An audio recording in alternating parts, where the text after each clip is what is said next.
Hello friends, আমার নতুন ভিডিওতে আপনাদেরকে আরও একবার স্বাগত। দেখুন, আজকে কিন্তু আমরা চলে এসেছি দুর্গাপুরের চতুরঙ্গের মাঠে, যেখানে দুর্গাপুজোটা হয়। অনেকেই কিন্তু প্যান্ডেল দেখে বুঝে গেছেন যে কোথাকার পুজো হচ্ছে বা অনেক কিছুই যারা আপনারা জানেন। যারা জানেন না তাদের জন্য বলি, এবার কিন্তু চতুরঙ্গে যে থিমটা হচ্ছে সেটা হচ্ছে স্বনির্ভর বাংলার প্রতিচ্ছবি, অর্থাৎ প্রত্যেকটি মানুষই যেখানে স্বনির্ভর হয়ে জীবনযাপন করতে পারবে। বিশেষ করে যারা পিছিয়ে পড়া মানুষ আছে তাদের জীবনযাত্রা যাতে সঠিক করে চলতে পারে বা জীবিকা নির্বাহ করে, তার উপরেই বেস করে এখানকার এবার পুজো প্যান্ডেলটা কিন্তু তৈরি হচ্ছে। ভিডিওটি কিন্তু পুজোর 1 মাস মতন আগে তোলা হয়েছে। তো এখনই দেখুন অনেকটা কাজ প্রায় সম্পূর্ণ হয়ে এসছে। তো এখানে কিন্তু অবশ্যই আপনাদেরকে ঘুরে যেতে হবে। আর তারপরে ওখান থেকে আমরা চলে এসেছি কিন্তু বিধাননগর স্যান্তোসে। তো এখানকার যে প্যান্ডেলটা হয় সেটা কিন্তু প্রত্যেকবারই খুবই সুন্দর হয়। প্রত্যেকবারই কিন্তু অভিনব থিম দিয়ে এখানে মায়ের পুজো করা হয়। আমরা রাত্রের সময় এখানে কিন্তু এসছি, এখন মোটামুটি 7টা থেকে 7:30 মতন বাজে। তো এখনও কিন্তু শিল্পীরা তাদের শ্রম দিয়ে এই প্যান্ডেলটি এখনও তৈরি করে যাচ্ছে। তো এইভাবে এখনও কিন্তু 1 মাস ধরে এই প্যান্ডেলটা তৈরি হবে, তাহলে বোঝাই যাচ্ছে কিন্তু মানে 1 মাস পরে পুজোর সময় প্যান্ডেলটা যখন কমপ্লিট হবে তখন আরও কত সুন্দর দেখতে লাগবে। এবার কিন্তু সান্তোসের প্যান্ডেলের থিম কি সেটা কিন্তু আমার সঠিক জানা নেই, তো সেই কারণে আপনাদেরকেও আমি জানাতে পারলাম না। তো যাই হোক, থিম না জানাতে পারলেও চেষ্টা করলাম যতটা সম্ভব আপনাদের কাছে এই প্যান্ডেলটা তুলে ধরতে। তো এটাও কিন্তু খুবই সুন্দর হচ্ছে, 1 মাস পরে এটা কিন্তু দেখতে আরও খুব সুন্দর। এইখানটাতেই কিন্তু দেবী প্রতিমা রাখা হবে। তো দেখুন, কাজ কিন্তু অনেকটাই এগিয়ে গেছে। একটু আগেও কিন্তু এখানে দাদা ভাইরা সবাই কাজ করছিল, তো এখন তারা খেতে গেল। তো একটু পরের থেকেই কিন্তু আবার কাজ শুরু হয়ে যাবে। সান্তোসের পুজোর ওখান থেকে কিন্তু আমরা সোজা চলে এসেছি সেক্টর 2C-তে। তো পুজো দুটোই যেহেতু খুবই কাছাকাছি হয়, তো মানুষ বার হলে সবাই চেষ্টা করে যে দুটো পুজোই দেখেই বাড়ি যাওয়ার, কারণ দুটো পুজোই কিন্তু খুব সুন্দর হয়।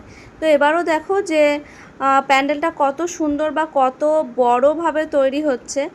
আর এই প্যান্ডেলের ভেতরে কিন্তু অনেক ছোট বড় বেতের ঝুড়ি আছে বা বেতের কাজ করা আছে, সেগুলো দিয়েও কিন্তু প্যান্ডেলটা তৈরি করা হবে। বেত বা বাঁশের নানান কাজ কিন্তু এই প্যান্ডেলটিতে আমরা এবার দেখতে পাবো। আর ভিডিওটিতে কিন্তু দেখতে পাচ্ছেন যে প্যান্ডেলটা কত উঁচু বা এর হাইটটা কত বেশি। এই প্যান্ডেলটিতেও কিন্তু এখনও রাতের বেলায় মানে 7টা থেকে 8টা বাজে, তো এখনও কিন্তু এখানে কাজ চলছে। তো 1 মাস মোটামুটি কাজ হলে এই প্যান্ডেলটা আরও কত সুন্দরভাবে ফুটে উঠবে সেটাও বুঝতে পারছেন আপনারা। তো ওখান থেকে আমরা সোজা চলে এসেছি শঙ্করপুরে। তো শঙ্করপুরের প্যান্ডেলের থিম কিন্তু হচ্ছে এবার দীঘার জগন্নাথ মন্দির। তো দুর্গাপুরবাসীদের কিন্তু এবার জগন্নাথ মন্দির দেখার জন্য আর দীঘাতে যেতে হচ্ছে না। তো দুর্গাপুরেই কিন্তু তারা পুজোর মানে দুর্গাপুজোর থিম হিসাবে মন্দির কিন্তু এখানেই দেখতে পাচ্ছেন। তো দেখুন, প্যান্ডেলটা কিন্তু আমার ক্যামেরায় ঠিকভাবে আসছেও না, তো মানে এত হাইট হচ্ছে প্যান্ডেলটার। শঙ্করপুরে কিন্তু ঠাকুর দেখতে এবার যেতেই হবে। তো ওখান থেকে আমরা চলে এসেছি হচ্ছে ফুলঝোরে। ফুলঝোরের পুজোর কথা তো মানে দ্বিতীয়ভাবে কিছু বলাই যায় না, কারণ প্রত্যেকবার এখানকার অসাধারণ পুজো হয়।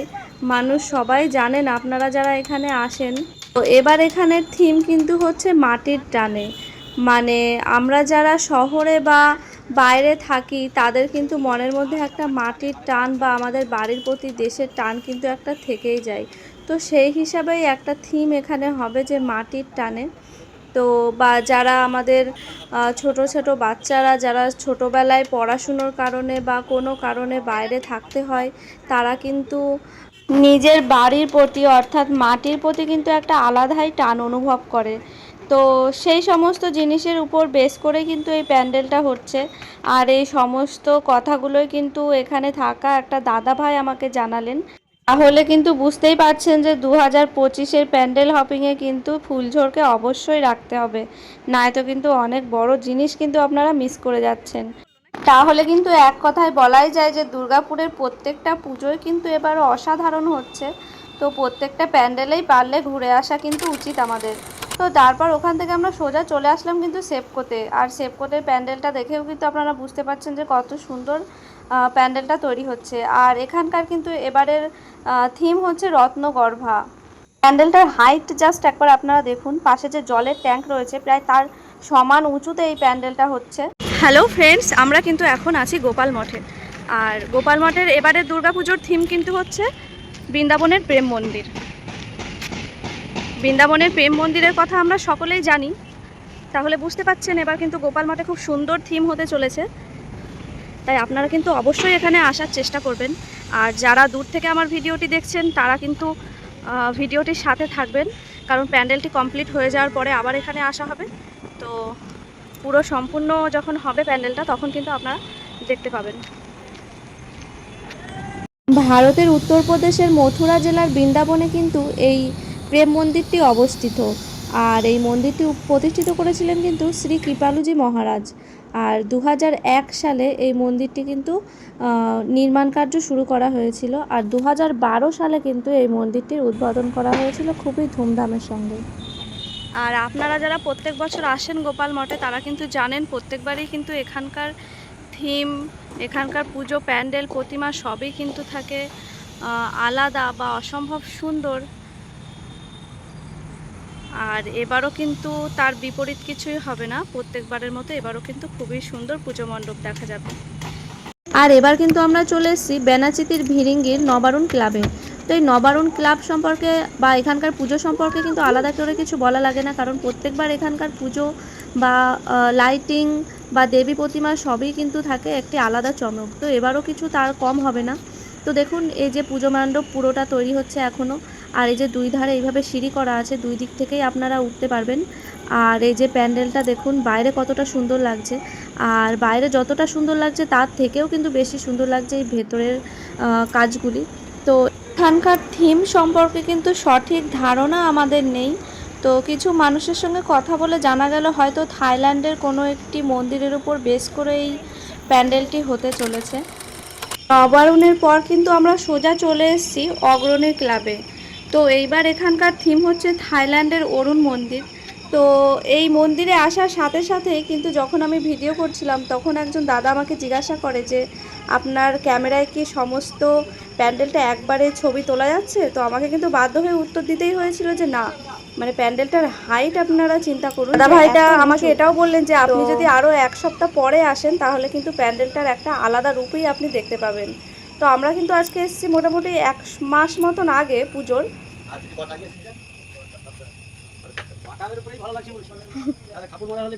হ্যাঁ, তখন তো আরো সুন্দর লাগবে।